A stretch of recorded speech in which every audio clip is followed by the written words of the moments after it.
Hello everybody and welcome to 3C Woodworking. Today's video we're going to be looking at the new angle drill guide from Harbor Freight. So I already watched a couple of videos on this, and one of the problems that people were complaining about was that when you plunge this down that it sticks. It still sticks a little bit. But here's what I found out is that when I checked these, the holes were actually 3/8 of an inch exact. Now I haven't put any WD-40 on it, but what I've done so far is I used the 13/32 drill bit and just drilled that out. And after that, boy, I tell you what, now I haven't done any lubrication or anything, but it works really well now. Now, I also noticed in some of the other videos where the guys were holding it, you got to make sure that these star knobs are nice and tight. This way this can't move. Mine actually came with 2 springs. Now, according to the directions, that you're supposed to take these and screw these down into the workpiece, which I'm getting ready to pull these out and take a look. And I'm hoping that I see a point of some sort so that it can embed itself. And yeah, there is a point. It's about a 60, excuse me, it's about a 60-degree angle on there, so that is a point. So, and that's with a set screw that is in there permanent. And then you also have 2 other holes. You got one here and one back here. I say that would be a good place to clamp. And more than likely that's what I'll do. I'll end up taking these out, possibly putting them on one side maybe. But I think I'm gonna clamp these down. And these set screw holes could really work out because they are rather long.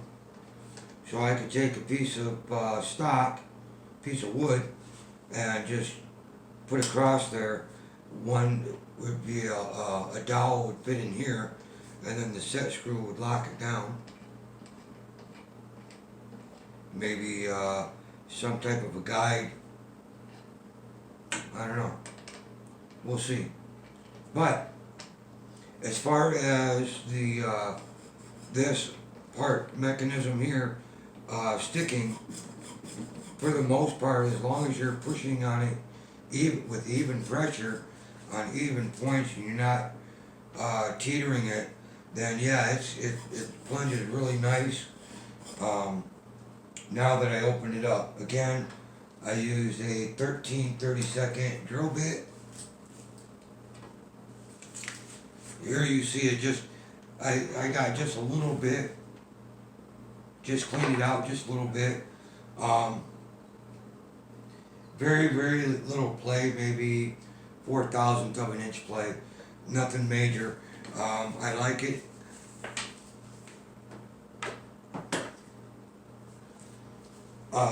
Keep watching my channel. I'm sure you'll see me end up using this.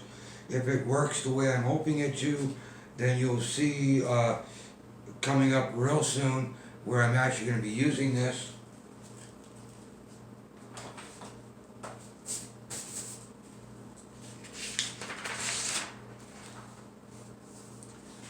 Hopefully you can see this.